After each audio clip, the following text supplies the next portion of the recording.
पति की मौत के बाद मीनू और उसकी छोटी बेटी सलोनी अपनी जीजी और जीजाजी के सहारे जैसे तैसे जिंदगी काट रही थी।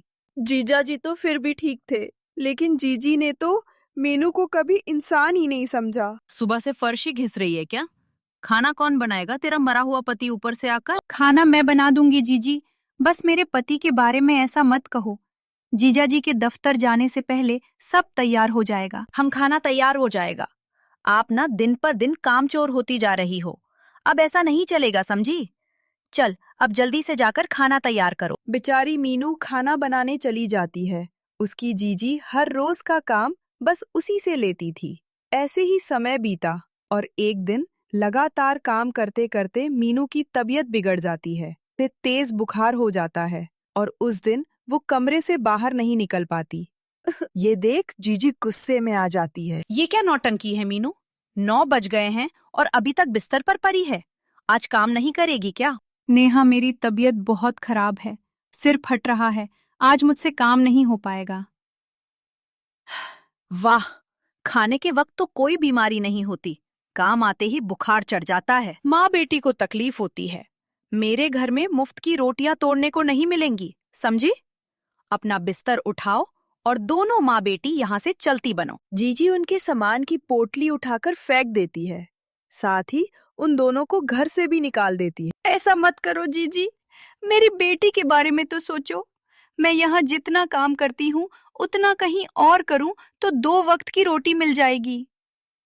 अच्छा, एहसान जता रही है? निकल यहाँ से, भीख मांग कर खा। मीनू अपनी बेटी सलोनी का हाथ पकड़कर घर छोड़ देती है। बुखार में तपती हुई वो पैदल चलती रहती है। चलते चलते मीनू की हालत और बिगड़ जाती है और वो चक्कर खाकर गिर पड़ती है। माँ, आप यही रुको, मैं पानी लेकर आती हूँ।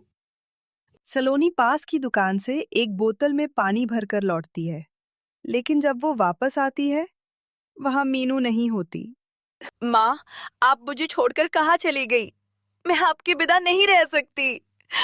सलोनी इधर उधर लोगों से पूछती है। अंकल जी, क्या आपने मेरी माँ को देखा? चल हट, मैं तेरी माँ का चौकीदार हूँ क्या? रोती हुई सलोनी वापस जीजी के घर आ जाती है और सारी बात बताती है। मुझे तो लगता है तेरी माँ किसी के साथ भाग गई होगी। अरे रहने दो, बच्ची है, यहीं रख लो। 2 सूखी रोटी दे देना, बदले में घर का काम करवा लेना। अब जीजी सलोनी से दिन रात काम करवाती और अपने बेटे का झूठा बासी खाना उसे देती।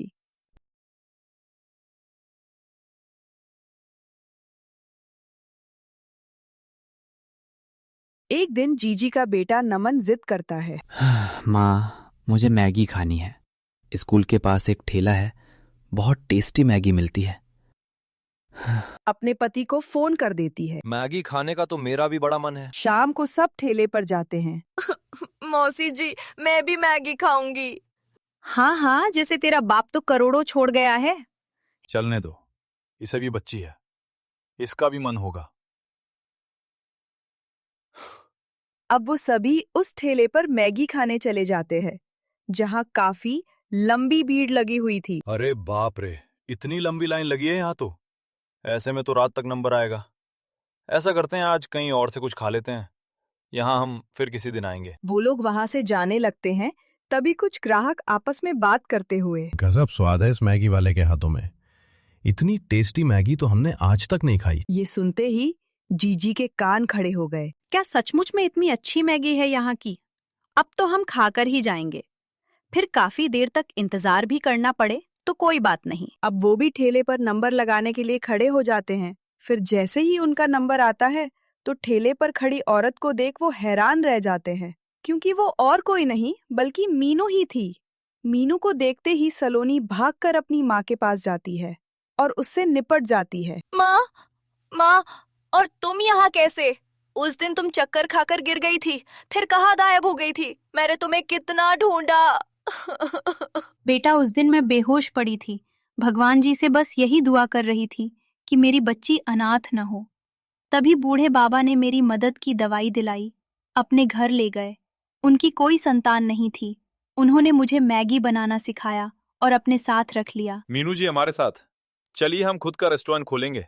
आप मैगी बनाइए, खूब पैसा कमाएंगे। नहीं, जिसने मुझे सहारा दिया मैं उसे धोखा नहीं दे सकती। और उसके बाद बाबा मीनू और सलोनी खुशी से रहने लग गए और फिर मीनू ने बहुत बड़ा रेस्टोरेंट खोल लेती है।